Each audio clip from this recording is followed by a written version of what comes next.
10 April 2024 బుధవారం. ఈరోజు ప్రయాణిక వారసులను పరిశీలిస్తే బుధవారం కాబట్టి బుధవారానికి ఉత్తరం వారసులో ఉంటుంది కాబట్టి ఉత్తరం వైపు ప్రయాణం చేయకూడదు. ఒకవేళ ఉత్తరం వైపు ప్రయాణం చేయాలని తప్పనిసరిగా అనుకున్నప్పుడు పడమర వైపు వెళ్ళి ప్రయాణం చేసుకుని ద్రవ్యాలు అలా ఉంటుంది కాబట్టి పడమర వైపు వెళ్ళి పనులు చేసుకుని ఆ తర్వాత ఉత్తరం వైపు వెళ్ళి పనులు చేసుకుంటే ఆ పనిలో మీకు విజయం లభిస్తుంది.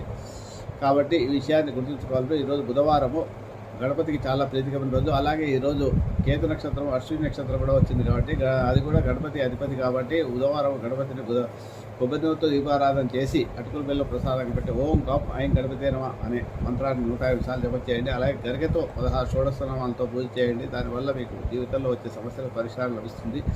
ముఖ్యంగా పిల్లల చేత ఓం కాప్ ఐం గణపతి నమః మంత్రాన్ని 105 సార్లు జపం చేయించడం ద్వారా 1 సంవత్సరం పాటు చేస్తే అనలేని జ్ఞాపకశక్తి పెరిగి విద్యలో మంచిగా రాణిస్తారా. ఈ విషయాన్ని తప్పకుండా పిల్లల చేత చేయించండి.